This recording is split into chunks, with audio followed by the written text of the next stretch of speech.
Good morning everyone, मैं चित्रांश श्रीवास्तव आप सभी का स्वागत करता हूं आपके अपने यूट्यूब चैनल एमपीडिया में। हम लोग बात कर रहे हैं मॉडर्न हिस्ट्री की, और मॉडर्न हिस्ट्री में लास्ट लेक्चर में हम लोगों ने देखा कि किस तरह से ब्रिटिशर्स ने बंगाल को क्या किया है, आपका ऑक्यूपाई किया है। किस तरह से बंगाल के अंदर उन्होंने अपना पूरा की पूरा आधिपत्य जो है वो क्या किया है, क्रिएट करते हुए नजर आए हैं। अब हम बंगाल के आगे की बात करते हैं तो अगला जो टारगेट होता है ब्रिटिशर्स का, ब्रिटिशर्स जो अपना अगला टारगेट बनाते हैं वो क्या होता है आपका, वो होता है मैसूर प्रोविंस। बंगाल के बाद वो जो प्रोविंस को ऑक्यूपाई करते हैं उस प्रोविंस का नाम क्या है आपका, मैसूर प्रोविंस, जहां पर आपका वोडियार डायनेस्टी क्या कर रही थी, रूल कर रही थी। और वोडियार डायनेस्टी के बिहाफ पे यहाँ पर आपके हैदर अली साहब और बाद में जाके टीपू सुल्तान साहब क्या कर रहे हैं, यहाँ पर इंपॉर्टेंट क्रूशल रोल प्ले करते हुए हमें नजर आ रहे हैं। तो देखते हैं हम कि ब्रिटिशर्स की कौन कौन सी ऐसी पॉलिसीज थी, ब्रिटिशर्स ने ऐसे कौन कौन से युद्ध लड़े जिसे हम एंग्लो मैसूर वॉर के नाम से जानते हैं, कौन कौन से ऐसे इवेंट हमें नजर आएंगे जिनके थ्रू हम देखेंगे कि ब्रिटिशर्स मैसूर को क्या करेंगे, अपने ऑक्यूपेशन में स्टैब्लिश होता हुआ नजर आएंगे। चलिए बढ़ते हैं आगे, देखते हैं हमें क्या क्या देखने को मिलता है। सबसे पहले हम बात करते हैं आपका किन के बारे में, हम बात करते हैं आपका हैदर अली के बारे में।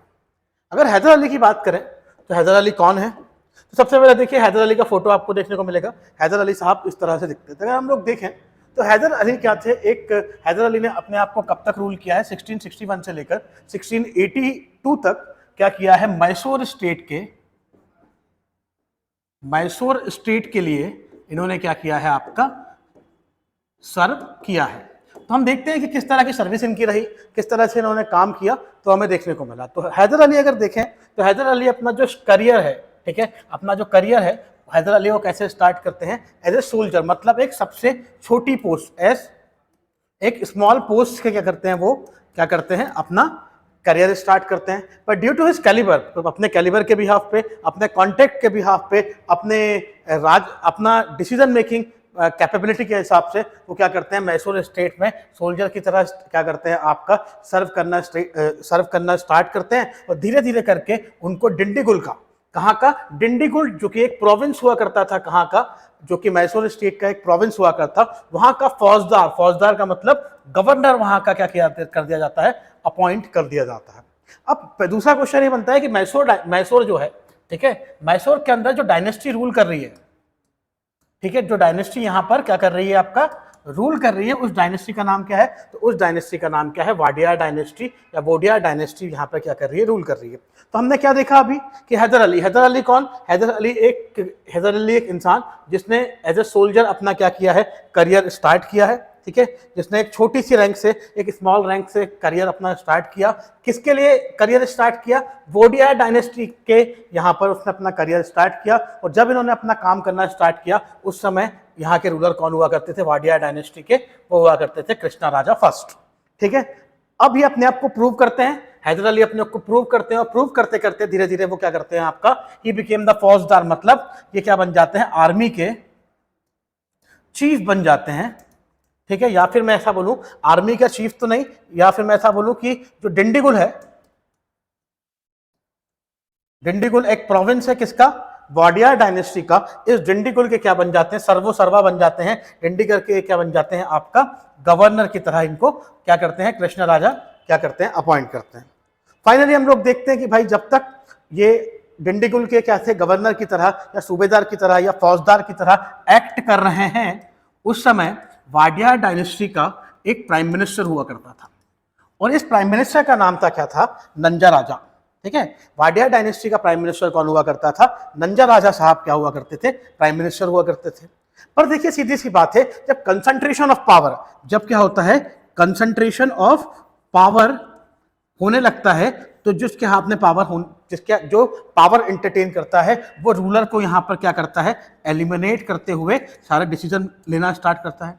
तो यहाँ पर ऐसा बोला जाता है, ऐसा माना जाता है कि जो वाडियार डायनेस्टी के जो रूलर हुए उन्होंने क्या किया, रिक्वेस्ट किया, उन्होंने क्या किया, हैदर अली से बात की, उन्होंने बोला कि साहब ये नंजा राजा जो कि हमारा प्राइम मिनिस्टर है, ये क्या कर रहा है, अपनी ऑटोनॉमी का गलत फायदा उठा रहा है, ये डिसीजन मेकिंग प्रोसेस के अंदर क्या कर रहा है, अपने बहुत ज्यादा इंटरप्शन लेके आ रहा है, तो इसीलिए आप क्या कीजिए, इसे एलिमिनेट कीजिए। तो फाइनली इन 1761 के अंदर हैदर अली क्या करते हैं, अपनी पावरफुल टैक्टिक के थ्रू क्या करते हैं, वाडियार डायनेस्टी के पावरफुल प्राइम मिनिस्टर जिसका नाम नंजा राजा था उसको रिप्लेस करके खुद क्या कर लेते हैं, वाडियार डायनेस्टी के प्राइम मिनिस्टर पोस्ट को क्या कर लेते हैं, आपका अज्यूम कर लेते हैं। Now he became the second in command after the king, after the ruler, ये क्या बन जाते हैं, सेकंड इन कमांड बन जाते हैं। तो इस तरह से हमने देखा कि इनिशियल स्टेज में हैदर अली कौन थे और हैदर अली ने क्या क्या किया है। ठीक है, अब हम बात करते हैं आगे की कि हैदर अली ने और क्या क्या चीजें हमें देखने को मिली। तो हम लोग देखते हैं हैदर अली के बारे में और क्या देखने को मिला। तो हैदर अली के बाद में एक और चीज देखने को मिला कि हैदर अली जो था वो क्या था, रिफॉर्मिस्ट टाइप का रूलर हुआ करता था, रिफॉर्मिस्ट टाइप का, विच मीन्स कि देखिए सीधी सी बात है, ये रिफॉर्म या रिफॉर्मिस्ट वर्ड यहां पे यूज क्यों किया गया इसके लिए हम बात करते हैं। देखिए सीधी सी बात है, इंडिया के अंदर अब क्या आ चुकी है, यूरोपियन पावर आ चुकी है। यूरोपियन पावर्स क्या आ चुकी है, इंडिया के अंदर आ चुकी है।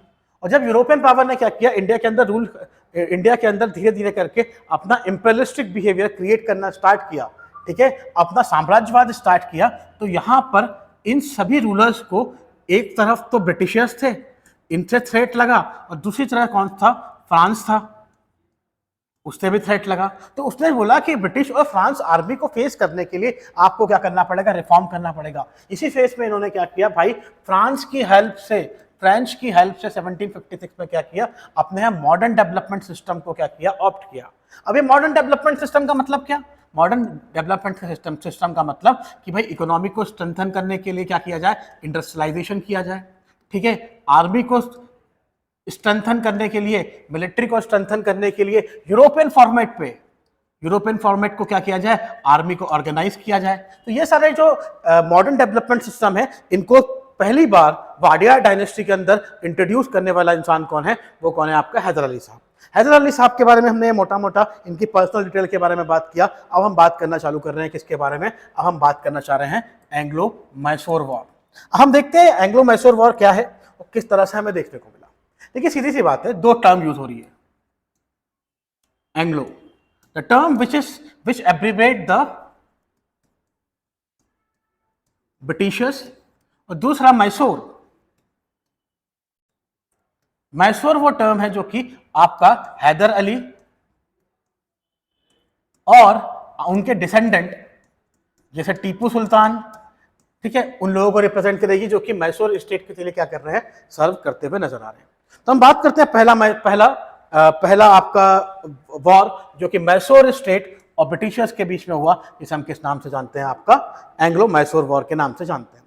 अब एंग्लो मैसूर वॉर को जब हम जैसे स्टार्ट करते हैं, सबसे पहले हम क्या देखेंगे कि इस एंग्लो मैसूर वॉर का बैकग्राउंड हमें क्या देखने को मिला। तो हम सबसे पहले बात करते हैं कि एंग्लो मैसूर वॉर का बैकग्राउंड क्या है। तो सबसे पहले हम बात करते हैं कि एंग्लो मैसूर वॉर है क्या, या इसका बैकग्राउंड क्या है, किस कारण हमें ये पूरा की पूरा वॉर होता हुआ नजर आया। तो देखिए सीधी सी बात करते हैं, ब्रिटिशर्स को क्या होता है, बंगाल के अंदर एक इजी सक्सेस मिलती है। उन्होंने बंगाल को एक easy by hook by crook की पॉलिसी से, डिवाइड एंड रूल की पॉलिसी से, बाय एनी मीन्स से क्या किया, बंगाल को ऑक्यूपाई किया।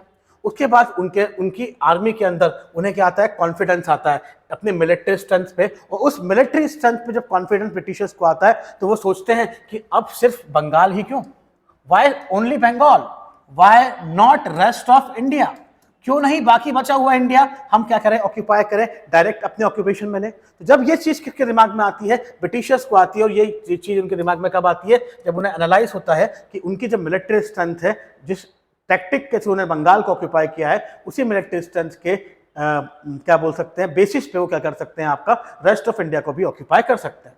ठीक है, इसके बाद हम लोग देखते हैं जब ये सब चल रहा था तो ब्रिटिशर्स ने या इंग्लिश मैन ने क्या किया, आपका toward the south India, south India की तरफ मूव करना स्टार्ट किया, है ना। अब ये कहाँ आया आपका, ये लोग सब मिलके कहाँ पे आए आपका, ये लोग आए साउथ इंडिया में। अब साउथ इंडिया की थोड़ी सी हम बात करते हैं। साउथ इंडिया में यहाँ पर अगर हम लोग देखें तो 3 मेजर पावर हैं, ठीक है, 3 मेजर पावर हैं जो कि नेटिव पावर अपन बोल सकते हैं, जो कि इंडियन पावर है। पहली जो नेटिव पावर है, पहली जो इंडियन पावर है, उसको हम जानते हैं किसके नाम से, मराठा। मराठा वो जो कि लेटर मुगल्स के टाइम पे क्या हुए हैं, और ज्यादा स्ट्रेंथन हुए हैं। इनके अलावा दूसरे हैं निजाम। निजाम मतलब हैदराबाद का रूलर, दूसरे हैं निजाम जो कि हैदराबाद के रूलर हैं, और तीसरे कौन है आपके खुद मैसूर स्टेट के हैदर अली।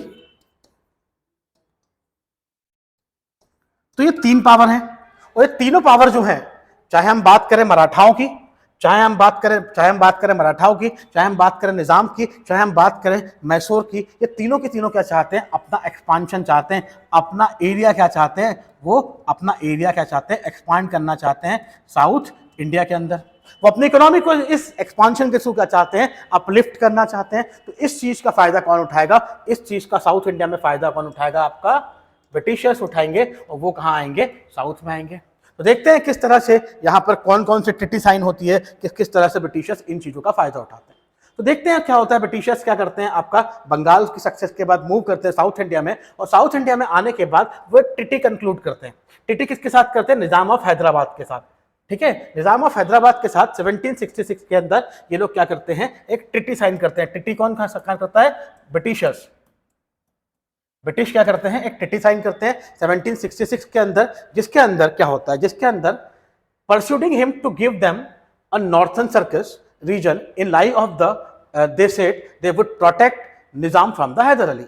ये क्या बोलते हैं, एक ट्रिटी साइन करते हैं कब, 1766 में। किसके साथ करते हैं, निजाम ऑफ हैदराबाद के साथ करते हैं। और इन्हें बोलते हैं कि आप जो नॉर्थर्न सर्कस वाला जो एरिया है, मतलब जो नॉर्थर्न पार्ट ऑफ महाराष्ट्र है, सॉरी नॉर्थर्न पार्ट जो है आपका कर्नाटका रीजन का, कर्नाटका प्लेट्यू का और तेलंगाना प्लेट्यू का, वो आप क्या कीजिए, हमें आप ब्रिटिशर्स को दे दीजिए। अगर आप ये वाला रीजन किसको देते हैं, ब्रिटिशर्स को देते हैं। नॉर्थर्न सर्कस वाला रीजन किसको देते हैं, आप ब्रिटिशर्स को देते हैं। तो इसके एवज में जो हैदर अली, जो कि मैसूर स्टेट को क्या करता है, रिप्रेजेंट करता है, जो कि निजाम ऑफ हैदराबाद के लिए एक ग्रेट थ्रेट हुआ करता था, वो लोग क्या करेंगे, ब्रिटिशर्स निजाम को हैदर अली से प्रोटेक्ट करेंगे। अब ये ट्रिटी साइन हो गई। इसके बाद में एक और चीज होती है।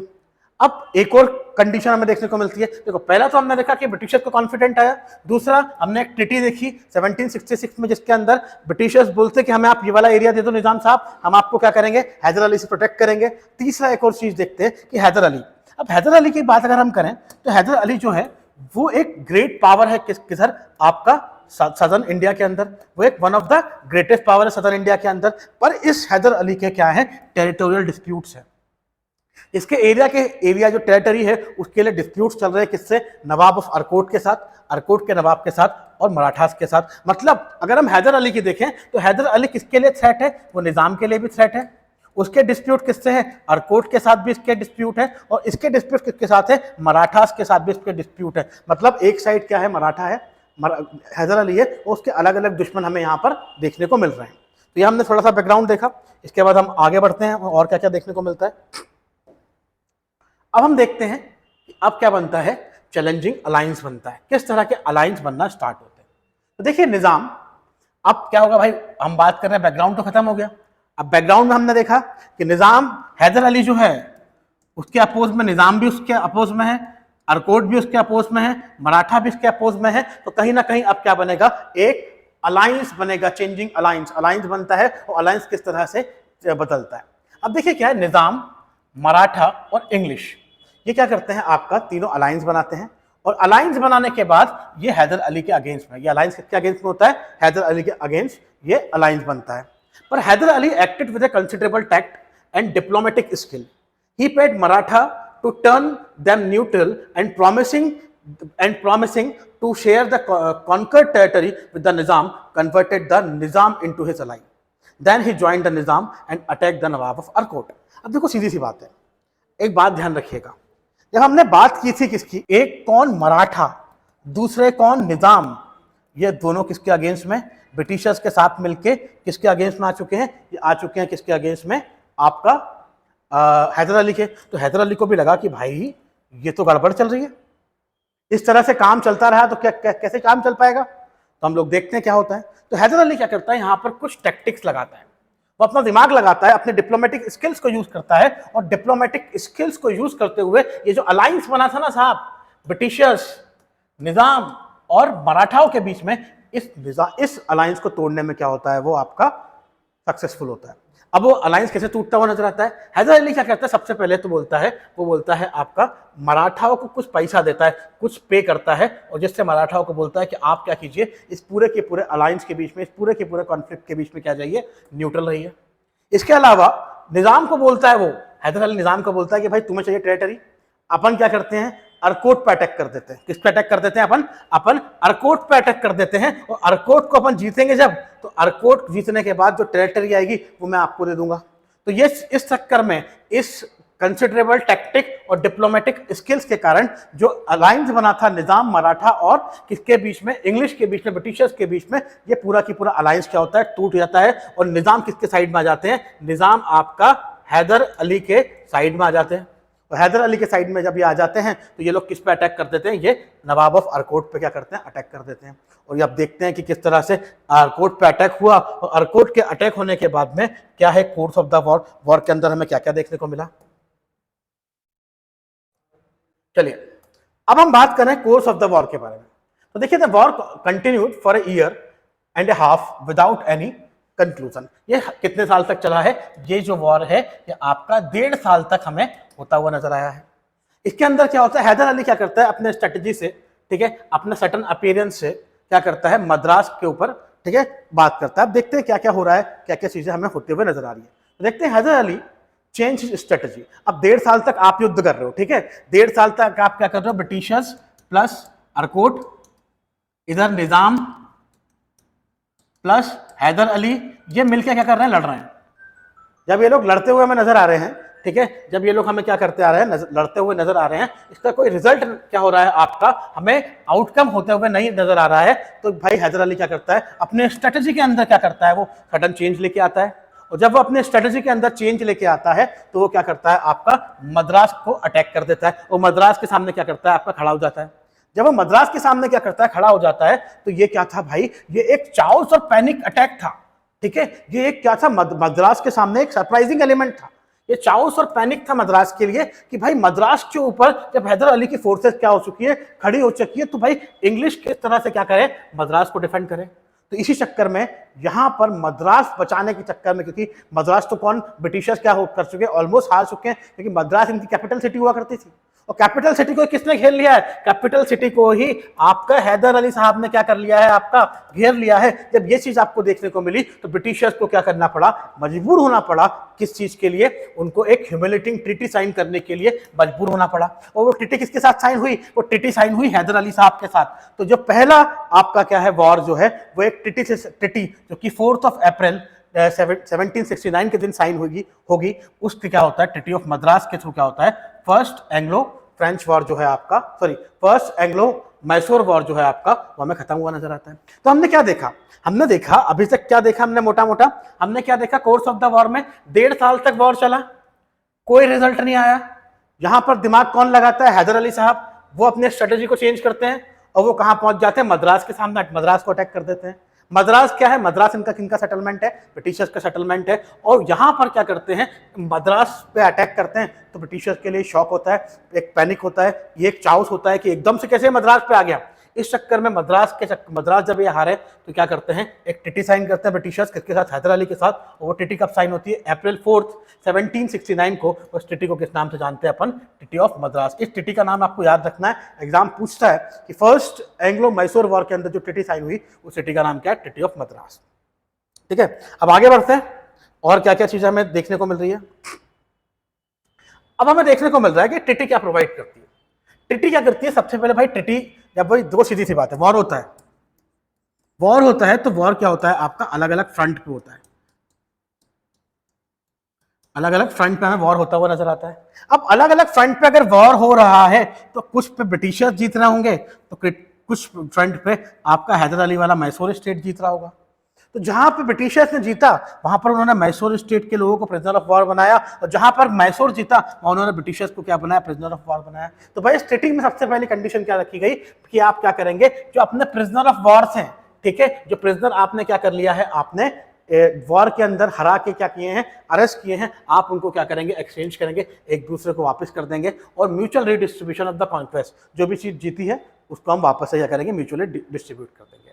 Hyder Ali was promise to help the English in case of the attack by the other people. इसके अलावा हैदर अली जो है वो यहाँ पर पीस और फ्रेंडशिप की ट्रीटी साइन करता है, ट्रीटी ऑफ मद्रास, जिसके अंदर वो बोलता है कि अगर इंग्लिश के ऊपर कोई अटैक करेगा तो हैदर अली उनको इंग्लिश का सपोर्ट करने के लिए आ जाएगा, पर अगर हैदर अली के ऊपर अटैक हुआ तो इंग्लिश भी उसकी हेल्प करने के लिए आएंगे। तो इस ट्रीटी को हम क्या बोलते हैं, treaty of peace and friendship. ये यहाँ पर होते हुए ट्रीटी ऑफ मद्रास के थ्रू ये पूरा की पूरा फर्स्ट एंग्लो मैसूर वॉर क्या है हमें खत्म होता हुआ नजर आता है। फर्स्ट एंग्लो मैसूर वॉर खत्म हो गया।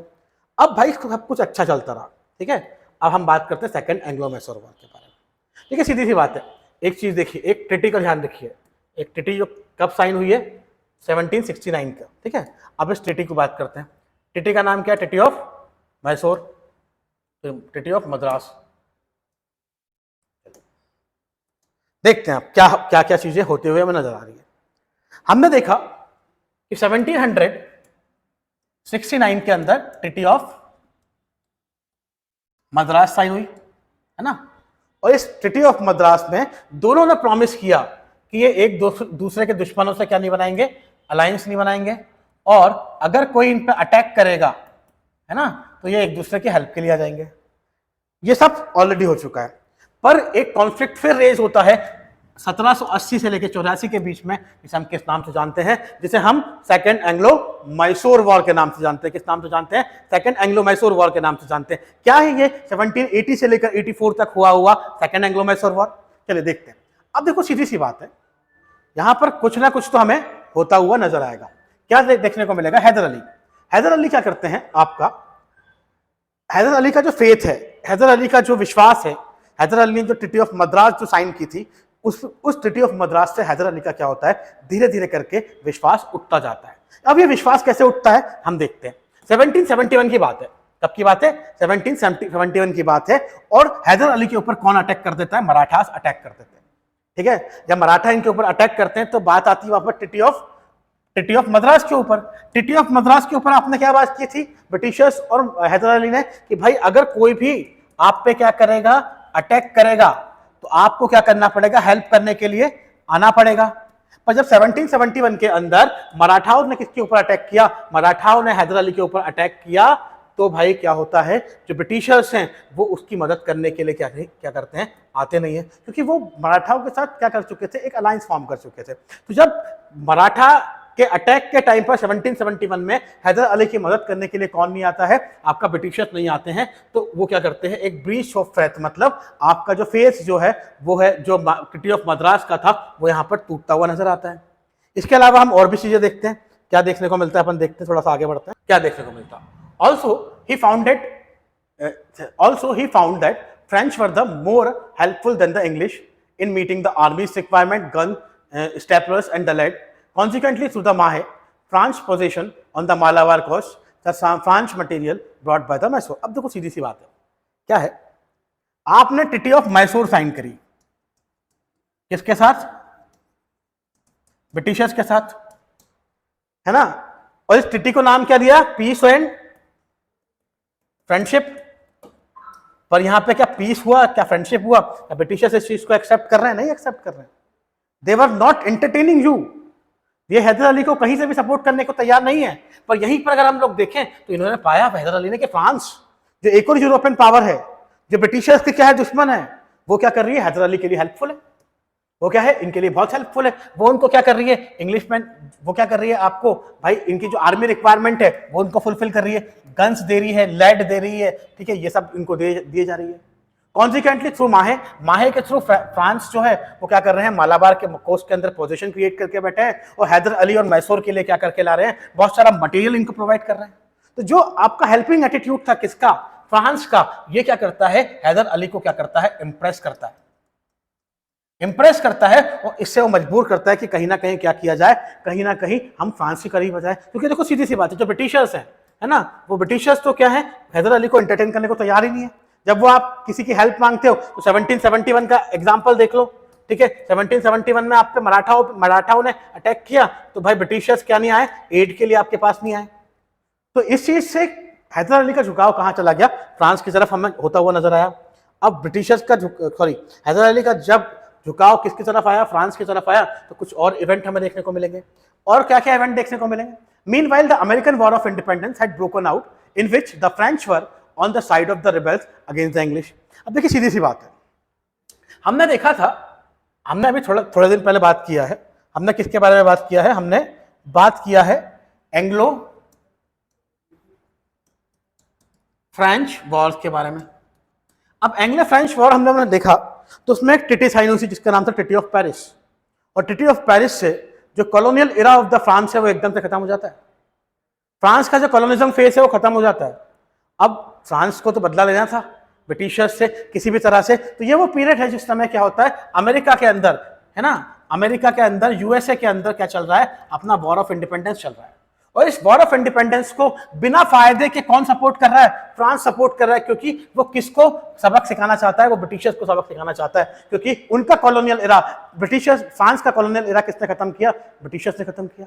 तो यहां पर डायरेक्ट इनडायरेक्टली फ्रांस क्या कर रहा है? सपोर्ट कर रहा है, वो उनको एड कर रहा है, वो उनको आर्मी के लिए पैसा दे रहा है, ठीक है, वो उनको क्या कर रहा है? हथियार प्रोवाइड कर रहा है। तो यहां पर क्या होता है? एक और चीज नजर आती है कि भाई अमेरिकन वॉर ऑफ इंडिपेंडेंस जब चलता हुआ नजर आया, जब स्टार्ट हुआ, तो फ्रांस किसका सपोर्ट करता हुआ नजर आया? वो ब्रिटिशर्स का सपोर्ट करता हुआ नजर आया, रिबेल्स को, सॉरी, ब्रिटिशर्स का अपोज करता हुए, और रिबेल का जो कि इस वॉर ऑफ इंडिपेंडेंस को लड़ रहे थे उनका सपोर्ट करते हुए नजर आया।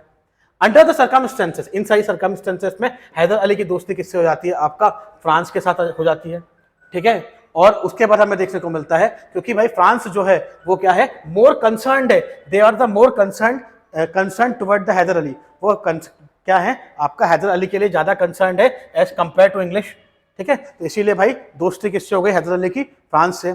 इसके बाद में हम लोग देखते हैं कि भाई एक डायरेक्टली क्या होता है, डायरेक्ट एक इम्पैक्ट कैसे होता है। तो क्या होता है? Thereafter they therefore try to capture the Mahe, which is the Hyder Ali regarded under his protection. Hyder Ali considered the English। अब देखो सीधी सी बात है, क्या होता है, थोड़ा सा ये लिखा है वो तो ठीक है, पर समझने की कोशिश कीजिए। अब क्या हो चुका है? देखो पहले था ट्रीटी ऑफ मद्रास, मद्रास से ब्रिटिशर्स प्लस हैदर अली क्या है? साथ में थे। ट्रीटी ऑफ मद्रास खत्म हो चुकी, क्यों? क्योंकि हैदर अली की ना तो तुम हेल्प करने आए, ना ही आपने कुछ इंपॉर्टेंट काम किया, ठीक है। दूसरा सिनेरियो चेंज हो रहा है, फ्रांस का हेल्पिंग एटीट्यूड हैदर अली को क्या है?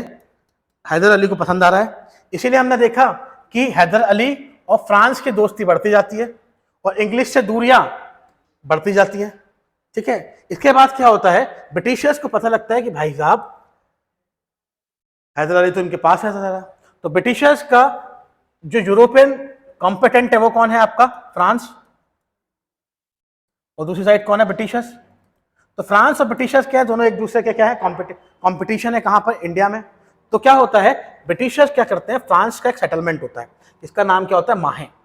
ब्रिटिशर्स फ्रांस के सेटलमेंट माहे के ऊपर अटैक कर देते हैं, और ये माहे सेटलमेंट था फ्रांस का, ये किसकी टेरिटरी में आता था? ये हैदर अली की टेरिटरी में आता था।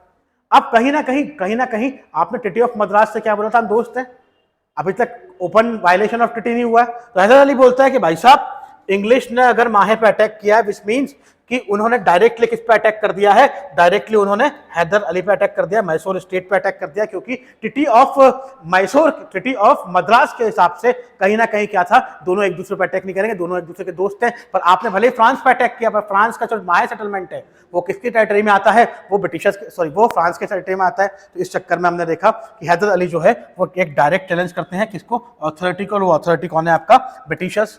और इसकी तरह से हमें देखने को मिला कि यहाँ पर आपका एंग्लो फ्रेंच वॉर स्टार्ट हो जाता है। अब हम बात करते हैं course of the war, Wars में क्या क्या होता, वॉर में क्या क्या होता हुआ नजर आया। तो हम लोग देखते हैं कि हैदर अली एक एंटी ब्रिटिश अलायंस बनाता है, किसके साथ? मराठा और निजाम के साथ। वो क्या करता है? एंटी ब्रिटिश अलायंस बनाता है। और ये अलायंस जो बनता है ना, ये अलायंस इसलिए भी बनता है क्योंकि देखो सीधी सी बात है, हो क्या रहा है?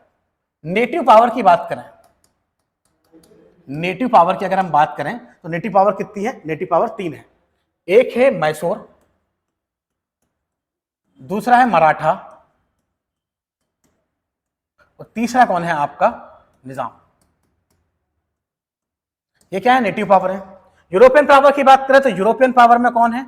एक है ब्रिटिशर्स, और दूसरा कौन है? फ्रांस। ये यूरोपियन पावर है। अब क्या है कि ब्रिटिश और फ्रांस का जो इंटरफेरेंस है ना, वो क्या होता है, बहुत ज्यादा बढ़ता जा रहा था। ब्रिटिशर्स जो हैं वो सिर्फ और सिर्फ अपने इंपेलिस्टिक बिहेवियर पे क्या कर रहे हैं, फोकस कर रहे हैं, और धीरे धीरे करके वो क्या कर रहे हैं, इन नेटिव पावर के एरियाज को कैप्चर करते जा रहे हैं, और इनके क्या कर रहे हैं, इनके इंटरनल डिस्प्यूट्स के अंदर भी क्या करते हैं, उंगली करते जा रहे हैं। इंटरनल डिस्प्यूट के अंदर भी क्या करते जा रहे हैं, ये इन्वॉल्व होते जा रहे हैं। तो इस चीज से मराठा और निजाम भी और मैसूर तीनों के तीनों क्या थे, इनके बढ़ते हुए इंटरफेरेंस से क्या थे, थ्रेटन थे, वो इनसे डरते थे। तो इसीलिए क्या करते हैं भाई, हैदर अली क्या करता है, एंटी ब्रिटिश अलायंस बनाता है, किसके साथ मिलके, मराठा और निजाम के साथ मिलके। He followed up the attack. He followed it up by an attack in the Carnatic, capturing the Arcot and defeating the English army under the Belny in 1781. और ये अलायंस क्या करता है, ये क्या करता है, कार्नेटिक रीजन के अंदर अटैक करता है और अर्कोट को क्या करता है, कैप्चर कर लेता है। और अर्कोट को डिफीट करने के लिए जो इंग्लिश आर्मी का कमांडर होता है, जिसका नाम क्या है, बेली, ये क्या होता है, 1781 में क्या होता है, अनसक्सेसफुल होता है। In the meantime the English under the Eyre Coote. अब हम देखते हैं क्या हो रहा है। इसी समय अब कमांड कौन संभालता है, आयरकोट साहब संभालते हैं, ठीक है। He was the greatest commander of the British army, ठीक है। तो जनरल आयरकोट आते हैं, सर आयरकोट आते हैं। ये क्या करते हैं, आपका मराठा और निजाम को क्या करते हैं, आपका इस अलायंस से तोड़ देते हैं। मराठा और निजाम को देखो सीधी सी बात है, जिस तरह से हैदर अली ने, है ना, हैदर अली ने क्या किया था, फर्स्ट एंग्लो मैसूर वॉर के अंदर अलायंस तोड़ा था, उसी तरह आयरकोट साहब क्या करते हैं, ये लोग क्या करते हैं भाई, ये क्या करते हैं, आपका निजाम और मराठाओं को क्या करते हैं, अपनी साइड कर लेते हैं। और इसके बाद में एक बैटल होती है, ठीक है, एक बैटल होती है, एक बोल्डली बैटल होती है जिसको बोलते हैं बैटल ऑफ प्रोटोनोवा, ठीक है। प्रोटोनोवा के अंदर आपका हैदर अली क्या करते हैं, 1781 में हार जाते हैं, ठीक है। तो क्या हुआ, देखो सीधी सी बात है, पहले अलायंस बना इंटर ब्रिटिश मैसूर मराठा और निजाम का, ठीक है, जिसने बेली साहब को 1781 में हराया। उसके बाद में सेकंड फ्रंट पे कौन आए, आयरकोट साहब आए, ठीक है। आयरकोट साहब क्या करते हैं, सबसे पहले वो क्या करते हैं, हैदर अली से डिटैच करते हैं, किसको, मराठा और निजाम को, इनको प्रलोभन देते हैं, इनको इस अलायंस से क्या करते हैं, अलग करते हैं। और उस अलायंस से अलग करने के बाद में एक क्या करते हैं, युद्ध चलता है, युद्ध कंटिन्यू होता है। और 1781 के अंदर बैटल ऑफ प्रोटोनोवा के अंदर वो क्या करते हैं, आपका हैदर अली को हरा देते हैं, ठीक है। तो ये ध्यान रखिएगा, बैटल ऑफ प्रोटोनोवा के अंदर किसको हराया गया, तो हैदर अली को हराया गया, ये ध्यान रखना। फिर उसके बाद हम लोग देखते हैं कि और क्या हमें नजर आया, ठीक है। However he regrouped his force and defeated English and captured their commander बिटरवेल, ठीक है। फिर हमें देखने को मिला कि भाई कहीं ना कहीं हमें क्या देखने को मिला कि ये अपना काम करता रहता है। अगर हम लोग देखें तो कुछ और इंपॉर्टेंट इन्फॉर्मेशन है, अपन थोड़ा सा इसको साइड कर लेते हैं, फिर बात करते हैं कि वो इंपॉर्टेंट इन्फॉर्मेशन हमें क्या देखने को मिल रही है, ठीक है। तो देखिए, अब वो इंपॉर्टेंट इन्फॉर्मेशन की हम बात करते हैं। अब देखिए सीधी सी बात है, 1781 में बैटल ऑफ प्रोटोनोवा हारे कौन, हैदर अली, है ना, हैदर अली हार गए। 1782 के अंदर इनकी डेथ हो जाती है। किसकी डेथ हो जाती है, आपका हैदर अली साहब की। कैसे होती है, कैंसर से। कैसे होती है, कैंसर से इनकी डेथ हो जाती है। अब इनकी डेथ के बाद, ठीक है, हैदर अली की डेथ के बाद इस पूरे के, देखो लिखा हुआ है, Hyder Ali died due to cancer in 1782, ठीक है। इसके बाद इस पूरे वॉर को कौन संभालता है, उनका बेटा टीपू सुल्तान क्या करता है, इस वॉर को आगे बढ़ाता है, ठीक है। और ये क्या करता है, इस पूरे के पूरे वॉर को 84 तक लेके जाता है। अब देखिए सीधी सी बात है, टीपू सुल्तान ने बोला, देखो सीधी सी बात है, इसने बोला कि अगर इस वॉर के दो ही नतीजे हो सकते हैं, या तो हार या जीत, है ना। तो हार या जीत की जगह एक और इसका क्या ला सकते हो आप, एक और इसका आउटकम ला सकते हो, वो है टाई। मतलब इस वॉर को डेडलॉक बना के रखो, जिससे हमें क्या करना पड़े, टिटी साइन करनी पड़े।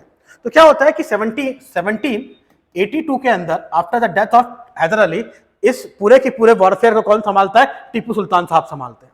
टीपू सुल्तान साहब संभालते हैं, तो उन्होंने बोला कि देखो सीधी सी बात है, combined alliance of Maratha, Nizam and English, Britishers, ये तीनों एक साथ हैं, तो इनको हराना तो पॉसिबल नहीं है। तो कहीं ना कहीं इन्हें क्या करो, डेडलॉक पोजीशन के अंदर क्या कर दो, डेडलॉक पोजीशन के अंदर इन्हें फंसा के रखो, तो ये इस डेडलॉक पोजीशन के अंदर फंसाते हैं, तो काफी समय तक क्या होता है, इस पॉजिटिव एटीट्यूड के चक्कर में कोई रिजल्ट नहीं निकलता, और फाइनली दोनों पार्टी इस वॉर से क्या होती है, आपका परेशान होते होते वो दोनों क्या करती है, फेड अप हो जाती है इस वॉर से, और दोनों क्या करती है, एक आउटकम पे पहुंचती है, और वो आउटकम क्या होता है, पीस स्टैब्लिश करने का आउटकम, और एक नेगोशिएशन से हम लोग एक ट्रीटी साइन करते हैं, जिस ट्रीटी का नाम क्या है, ट्रीटी ऑफ मैंगलोर। ठीक है, एक ट्रीटी साइन हुई, इसका नाम क्या है, ट्रीटी ऑफ मैंगलोर, जिसे साइन किया गया मार्च 1784 के अंदर, जिसके अंदर दोनों की दोनों पार्टी जो है वो क्या करती हैं, सरेंडर कर देती हैं, वॉर को स्टॉप करती हैं। और भाई जब इस वॉर का कोई आउटकम ही नहीं निकला, जब इस वॉर का कोई आउटकम ही नहीं निकला, तो कहीं ना कहीं दोनों पार्टी क्या करती हैं, आपका एक दूसरे की टेरिटरीज जो हैं उनको वापस कर देती हैं, और एक पीस ट्रीटी के थ्रू इस वॉर को कंक्लूड करते हुए इस वॉर को खत्म कर देती है। तो ये बात हुई अपने किसके बारे में, सेकंड एंग्लो मैसूर वॉर के बारे में। अभी तक हमने क्या देखा, अभी तक हमने देखा कि कौन आया पहले Hyder Ali, first Anglo Mysore war, treaty of Madras. दूसरा हमने देखा हैदर अली 82 में, उनकी डेथ के बाद टीपू सुल्तान, फिर कौन, आपका ट्रीटी ऑफ मैंगलोर। अब हम बात करते हैं थर्ड एंग्लो मैसूर वॉर के बारे में। हम देखते हैं कि क्या है थर्ड एंग्लो मैसूर वॉर। ठीक है, तो बात करते हैं थर्ड एंग्लो मैसूर वॉर कब से कब तक होता हुआ नजर आया। तो भाई सीधी सी बात, 84 में क्या खत्म हुआ था आपका, 84 में सेकंड एंग्लो मैसूर वॉर खत्म हुआ। 84 के बाद 6 साल की शांति, और उसके बाद फिर आए थे पहले। ठीक है, कब से कब, 1990 से लेकर 1790 से लेकर 1792 तक के। अब हम देखते हैं कि ये किस तरह से डिस्प्यूट हमें अराइज होता हुआ नजर आया। अब देखिए भाई क्या है कि dispute arose between the Tipu and the state of Travancore. अब देखो सीधी सी बात है, मैं आपको एक बात बताता हूं, जो सेकंड एंग्लो मैसूर वॉर था ना, इस सेकंड एंग्लो मैसूर वॉर में टीपू की स्ट्रेटेजी से कौन फ्रस्ट्रेटेड है, टीपू की स्ट्रेटेजी से ब्रिटिशर्स क्या है आपके बहुत ज्यादा फ्रस्ट्रेटेड है। क्यों, क्योंकि टीपू की ही क्या है, कूटनीति के कारण, टीपू की ही डिप्लोमेटिक पॉलिसी के कारण उसने वो डेडलॉक क्रिएट करके रखा था।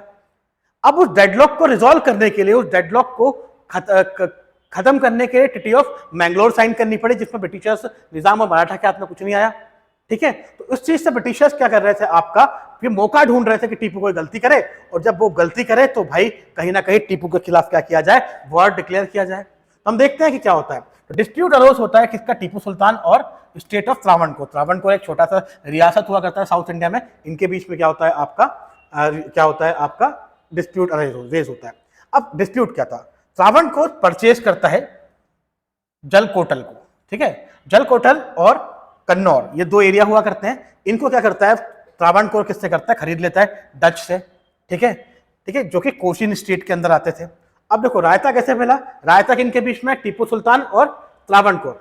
रायते में बात करें तो क्या हुआ है, डिस्प्यूट कैसे रिएक्ट हुआ है कि त्रावणकोर जो है वो डच जो पावर थी उससे दो एरिया खरीदता है, जिसका नाम है जलकोटल और कन्नौर, इनको खरीदता है।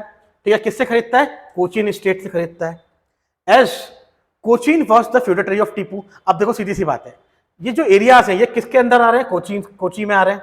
ये कोचिन स्टेट का क्या है, पार्ट है, पर ये किसके पास थे, डच के पास थे। तो अल्टीमेटली भाई डच को किसको बेचना चाहिए था, आपका डच को बेचना चाहिए था, आपको किसको, इनको किसको देना चाहिए था, कोची को देना चाहिए था, पर इन्होंने किसको बेच दिया, त्रावणकोर को। और भाई जो कोची है वो किसका फ्यूडेटरी है, वो किसका दोस्त है, वो टीपू सुल्तान का दोस्त है। तो यहाँ पर क्या होता है भाई, त्रावणकोर के ऊपर वायलेशन ऑफ ट्रीटी का क्या होता है, आपका सॉवरेनिटी राइट को ब्रेक करने का आरोप लगाया जाता है, और यहाँ पर वॉर आउटब्रेक होता है, मतलब वॉर आपका स्टार्ट होता हुआ नजर आता है। अब देखते हैं क्या क्या देखने को मिला है। सो इन अप्रैल 1790 Tipu declared war against the Travancore for the restoration of the right. अब देखो सीधी सी बात है, आपने क्या किया, त्रावणकोर के ऊपर आपने सॉवरेनिटी और ट्रीटी का वायलेशन का क्या कर दिया, आपने ट्रीटी के वायलेशन का आरोप लगाया, और आपने अप्रैल 1990 में क्या कर दिया, आपने उनके ऊपर क्या कर दिया, आपने वॉर डिक्लेयर कर दिया। एक और इसका एक यूज है, एक और इसका अगर हम बात करें तो टीपू जो था वो अपनी टेरिटरी को एक्सपांड करना चाहता था और इनहेंस करना चाहता था, इसलिए भी वो क्या करता है त्रावणकोर पर अटैक कर देता है। अब हम देखते हैं कि भाई अटैक हो गया, कॉज हो गया, अब मिल गया। अब इधर तो टीपू ने किसका सपोर्ट किया, कोची का सपोर्ट किया, ये कोची उसका दोस्त। अब भाई त्रावणकोर भी तो है, तो त्रावण क्या है, त्रावणकोर के साथ में कौन आते हैं, ब्रिटिशर्स आते हैं, क्योंकि ब्रिटिशर्स त्रावणकोर जो हैं वो एक दूसरे के दोस्त हैं।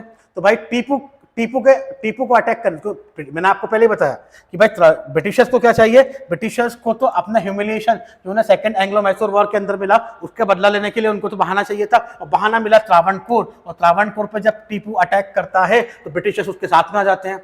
1790 में टीपू जो है उसको क्या किया जाता है, general Tipu defeated the English under general Meadows. 1790 के अंदर टीपू को क्या मिलती, सक्सेस मिलती है, और वो किसको हराता है, इंग्लिश जनरल को, जिसका नाम क्या जनरल मेडोस है, उनको हराता है। 1791 के अंदर कॉर्नवालिस साहब, ठीक है, लॉर्ड कॉर्नवालिस साहब जो हैं वो क्या करते हैं, इस पूरे के पूरे कैंपेन के क्या बनते हैं, लीडर बनते हैं, और इस पूरे की पूरे आर्मी को क्या करते हैं, हेड करते हैं, और अमूर और वेल्लोर से बेंगलोर तक क्या करते हैं, वो आते हैं, और जीतते जीतते जीतते जीतते और धीरे धीरे करके वो क्या करते हैं, आपका श्रीरंगपट्टनम जो कि टीपू सुल्तान की क्या थी, कैपिटल सिटी थी, वो उसे भी क्या कर लेते हैं, जीत लेते हैं।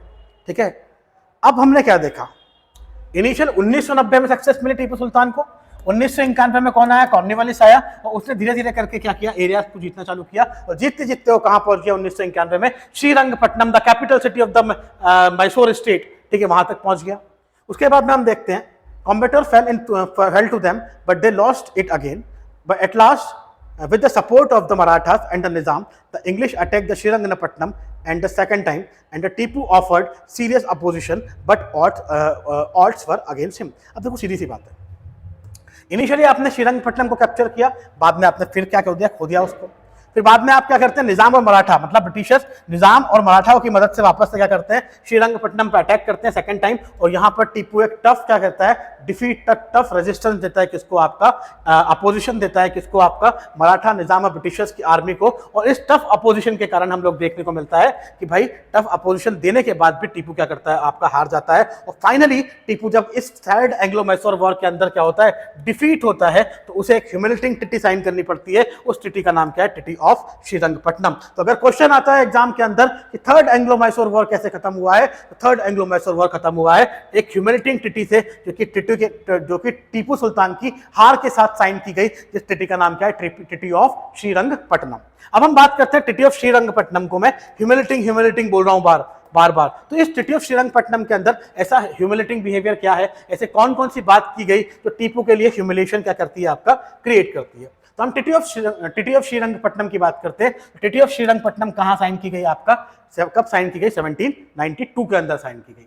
अब इस पूरे के पूरे ट्रीटी ऑफ श्रीरंगपट्टनम में क्या किया गया, nearly half of the Mysore state, जो पूरा की पूरा मैसूर था, उसका आधा एरिया जो है वो क्या कर दिया गया, काट दिया गया, और उसे क्या कर दिया गया, विक्टोरियस पावर, मतलब मराठा और निजाम और ब्रिटिशर्स के बीच में क्या कर दिया, आपने बांट दिया।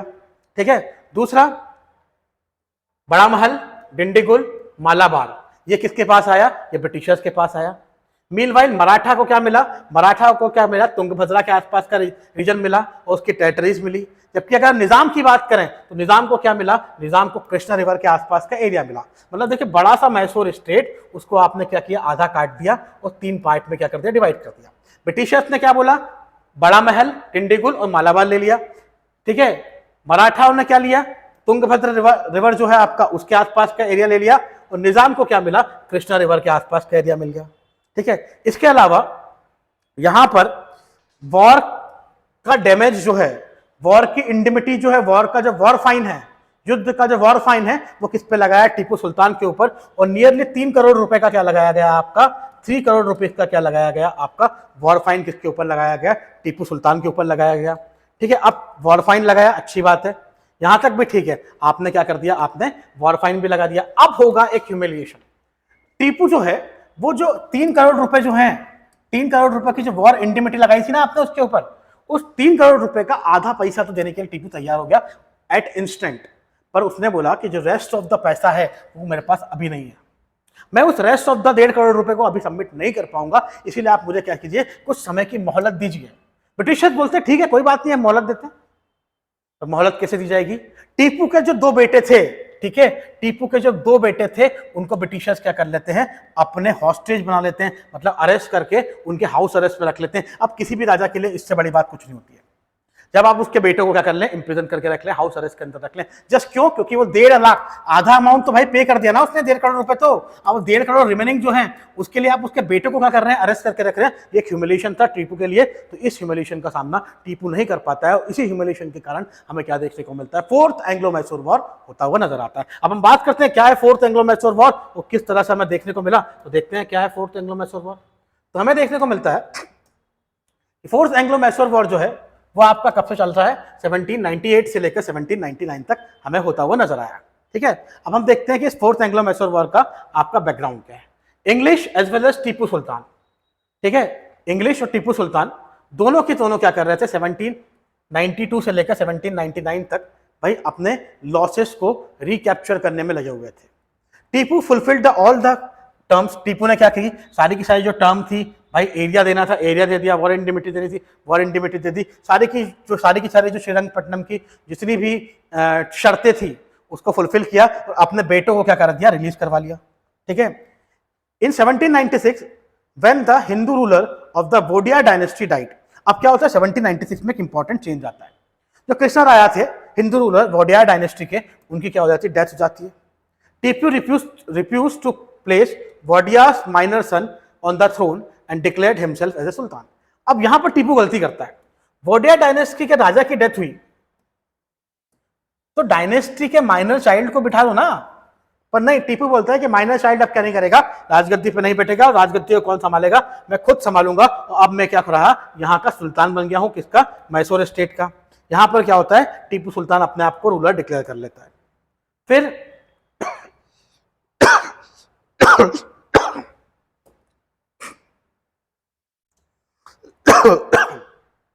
आपने क्या किया, आपने अपने आप को क्या बना लिया, राजा बना लिया। He also decided to avenge that humiliating defeat। अब इसने एक चीज और सीखी, क्योंकि देखो सीधी सी बात है, ट्रीटी ऑफ श्रीरंगपट्टनम जो साइन हुई थी, थर्ड एंग्लो मैसूर वॉर, इसमें जो आपने इसके बच्चों को, उसके 2 सन्स को क्या किया था, आपने हॉस्टेज बनाया था ना। ये हॉस्टेज वाली टर्म है ना, टीपू को बड़ी हर्ट करती गई। तो टीपू कहीं ना कहीं मौका ढूंढता रहता था कि ट्रीटी ऑफ श्रीरंगपट्टनम का जो ह्यूमिलिएशन है उसको किस तरह से एवेंज किया जाए, उसका किस तरह से रिवेंज लिया जाए। तो यहां पे हम देखते हैं कि कहीं ना कहीं चीजें मिलती हैं। फाइनली इन 1798 के अंदर लॉर्ड वेल्सली जो हैं वो क्या करते हैं, आपका सक्सीड करते हैं एज ए गवर्नर, नए गवर्नर जनरल की जगह सक्सीड करते हैं। और वो किसको रिप्लेस करते हैं, जॉन शॉर्ट साहब को रिप्लेस करते हैं। और अगले गवर्नर जनरल कंपनी के कौन बनते हैं, आपके 1798 में लॉर्ड वेल्सली साहब। लॉर्ड वेल्सली साहब से क्वेश्चन बन सकता है कि इनकी फेमस पॉलिसी क्या है। तो इनकी जो फेमस पॉलिसी है वो क्या है, सब्सिडरी अलायंस पॉलिसी। ठीक है, सब्सिडरी अलायंस पॉलिसी कौन लेके आए थे, लॉर्ड वेल्सली साहब ही लेके आए थे। And imperialistic to the core, Wellesley was concerned about the Tipu's governing trend with the French and aimed at annihilating the Tipu's independence existing in the force him to submission through the system of the subsidiary alliance।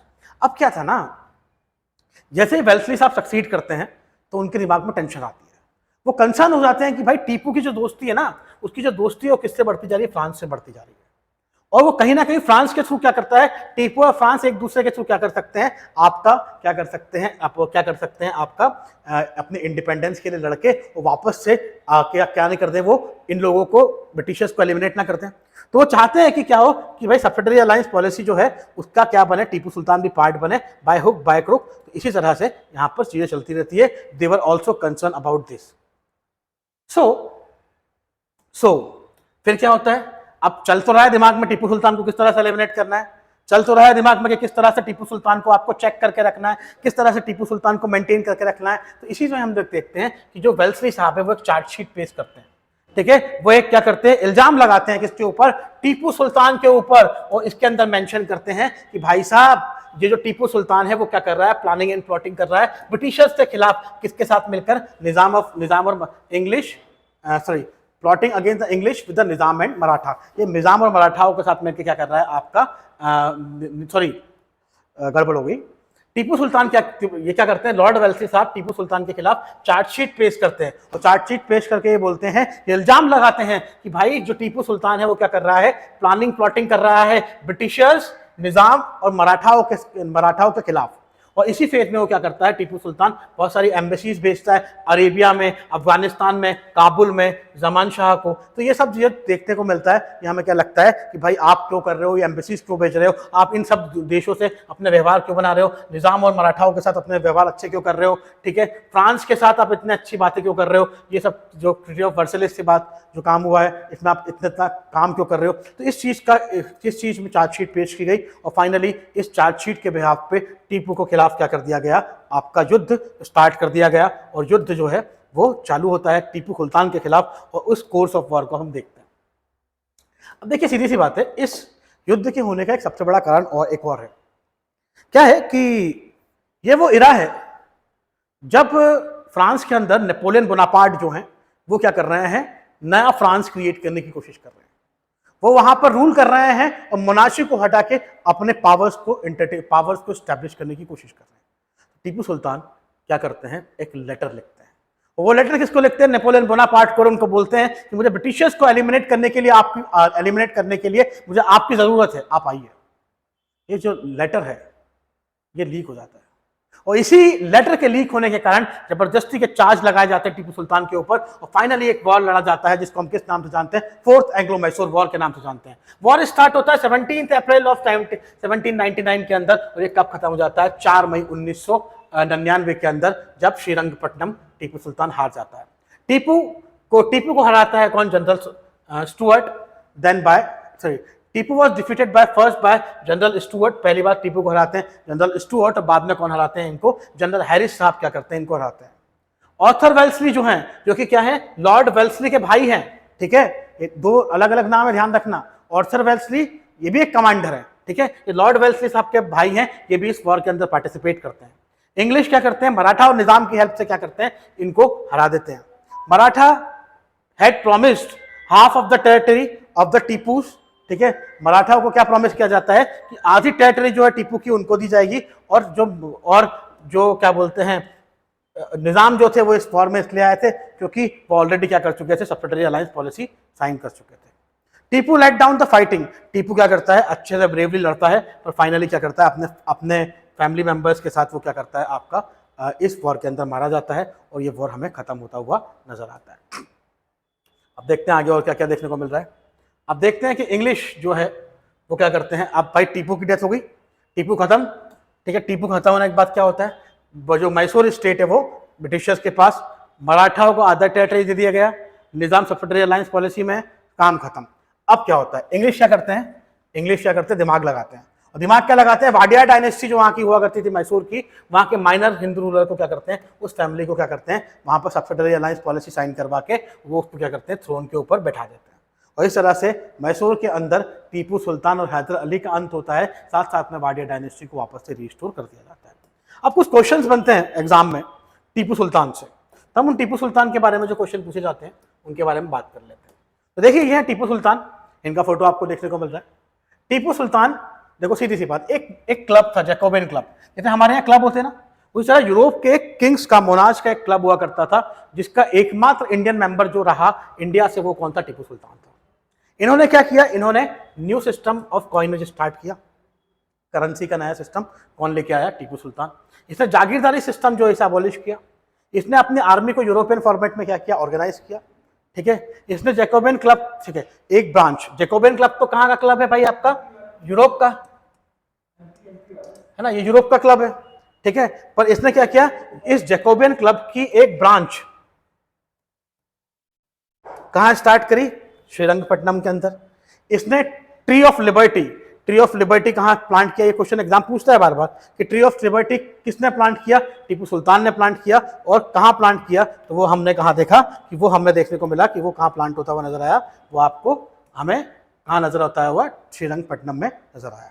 ये आपका पूरा की पूरा बात होता है किसके बारे में, मैसूर के एनेक्सेशन के बारे में, किस तरह से ब्रिटिशर्स ने अपनी पॉलिसीज के through by hook by crook, by fair by unfair, by military tactic क्या किया है, मैसूर स्टेट को क्या किया है, आपका अपना पार्ट बनाया है। इस तरह से हम लोगों ने देखा कि मैसूर स्टेट अब किसका पार्ट बन गया, ब्रिटिश एम्पायर का पार्ट बन गया। मैसूर के अंदर छोटे से एरिया के अंदर एक ओरिजिनल डायनेस्टी, वाडिया डायनेस्टी का वापस से रिस्टोर कर दिया गया। ठीक है, अब हम बात करते हैं आगे। हमने बात किया है बंगाल के बारे में, मैसूर के बारे में। कल हम बात करने वाले हैं, अगले लेक्चर में हम बात करने वाले हैं किसके बारे में, अगला एनेक्सेशन जो कि मराठा लैंड के लिए होगा। मराठा पावर को किस तरह सब्सिडरी अलायंस पॉलिसी के अंदर डाला जाएगा, मराठा किस तरह से ब्रिटिश सुप्रीमेसी को एक्सेप्ट करेंगे, उसके बारे में हम कल के लेक्चर में बात करते हैं। Have a great time, bye bye.